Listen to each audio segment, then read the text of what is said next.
tentang data yang saya dapatkan soal Gibran Raka Buming Raka, calon wakil presiden yang dipasangkan dengan Pak Prabowo.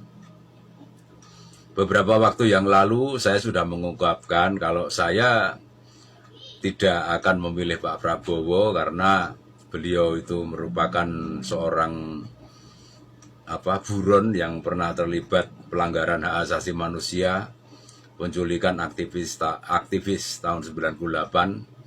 Beliau juga ketika dipercaya menjadi Menteri Pertahanan tidak berprestasi bagus, dipercaya untuk mengelola food estate, tapi food estate-nya gagal, malah keinginannya untuk belanja triliunan rupiah untuk pembelian alat-alat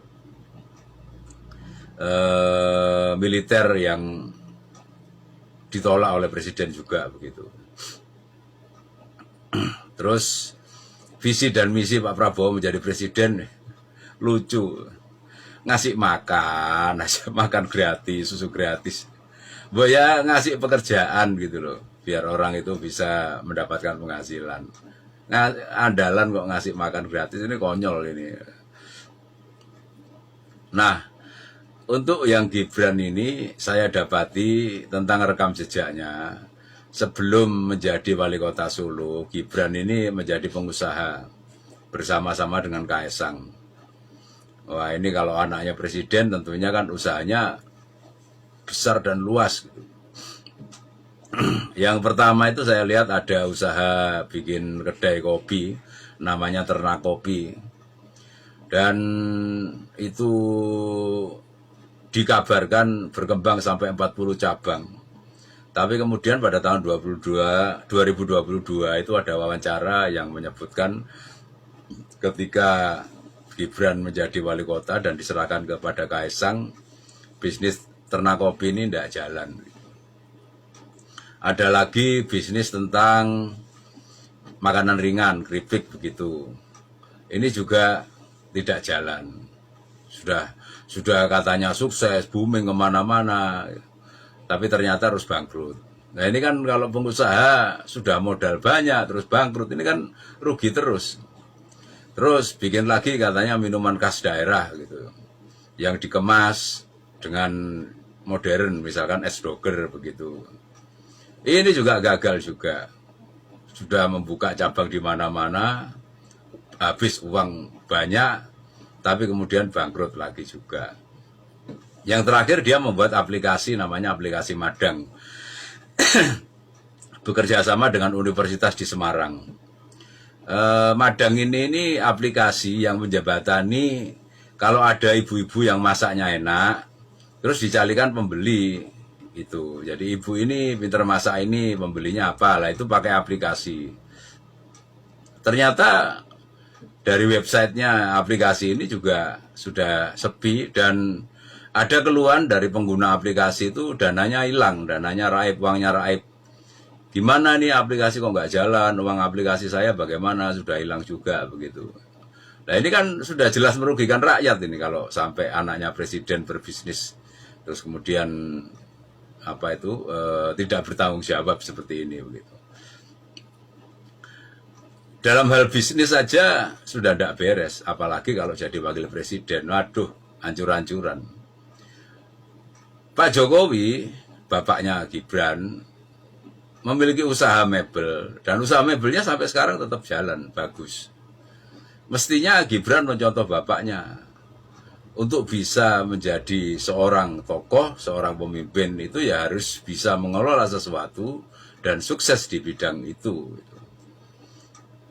Jadi terjun dimanapun seorang pemimpin itu bisa dengan kreativitas, dengan pemikirannya, dengan analisis kritisnya, dengan ketekunannya, itu akan bisa membuat sukses apa yang dikelolanya.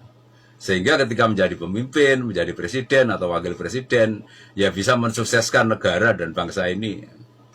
Nah ini kan sudah contoh bahwa ternyata Gibran ini tidak sukses ketika mengelola bisnisnya. Apalagi kalau nanti jadi cawapres, mengelola ke wakil presidennya, apa bisa sukses? Ini kan juga kemarin sungguh-sungguh bener-bener error ya. Maksudnya pada saat ulang tahun Golkar yang pada saat itu partai yang menjadikan Gibran juga nggak datang begitu.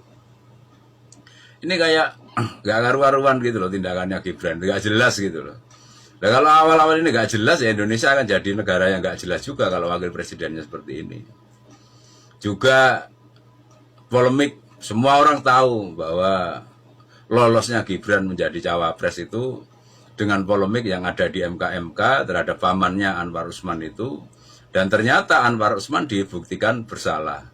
Tapi ya namanya permainan konstitusi ya, permainan hukum, Gibran tetap dianggap lolos, layak untuk jadi cawapres walaupun prosesnya itu cacat. Jadi ini benar-benar cawapres yang cacat hukum istilahnya begitu. Ini saya secara spiritual mengajak teman-teman untuk meninjau bagaimana teman-teman nanti membesarkan anak-anaknya. Jangan sampai anak-anak itu lepas kendali. Mungkin teman-teman sukses, tapi betapa kita ini nantinya akan galau, akan kecewa, akan sedih, akan merana kalau sampai anak-anak kita itu tidak bisa sukses seperti kita atau bahkan melebihi kita. Sukses itu tergantung pendidikannya. Ini sudah jelas-jelas dari Gibran dan Kaesang ini, Pak Jokowi sudah tidak bisa sukses mendidik anaknya ya. Dia sukses dalam mendidik pendidikan yang mungkin dia bisa menyekolahkan oke gitu. Tapi moral dan mentalnya dia kurang mengisi dengan bagus. Ini jelas Gibran ini menjadi pengkhianat PDI, dia mencacati cacat hukumnya konstitusi, begitu itu anaknya presiden kayak gini. Ini anak itu misalkan anak saya terus saya malu loh anak saya kayak gitu itu. Terus kemudian Kaesang juga begitu. Dia masuk di PSI, silahkan masuk di PSI, tapi terus kemudian ujuk-ujuk jadi ketua PSI begitu. Ini jelas-jelas dia jadi ketua karena presiden itu pastinya kalau orang itu memiliki jiwa besar dia akan menolak gitu. Jadikan saya ketua karena kemampuan saya, bukan karena saya anaknya presiden, mestinya begitu. Pertimbangkan apakah memang saya ini kemampuan belum terbukti ujuk-ujuk jadi ketua. Partai PSI juga nggak bagus amat, 0,9% saja untuk prosentasenya. Ya sudah ini hancur-hancuran semuanya begitu anak-anak ini. Itulah teman-teman, didiklah anak-anak Anda itu agar bisa menjadi dewasa. Didiklah anak-anak Anda agar bisa menjadi mandiri. Kalau misalkan Anda berprestasi, jadikan anak Anda itu bisa mandiri bukan karena dompleng ketenaran Anda, tapi anak Anda mandiri karena kemampuannya. Raihlah kemampuannya itu sebagus mungkin, terus kemudian belajar pada kemampuan sebagus mungkin dan bisa menjadi jawara pada wilayah-wilayah yang memang terlibat dengan kemampuan tersebut. Sehingga ketika nanti Anda sudah tiada, anak Anda bisa mandiri tanpa harus Anda gendong, tanpa harus Anda sangga. Nantinya bahkan anak Anda itu yang akan berbalik menggendong Anda dan menyangga Anda.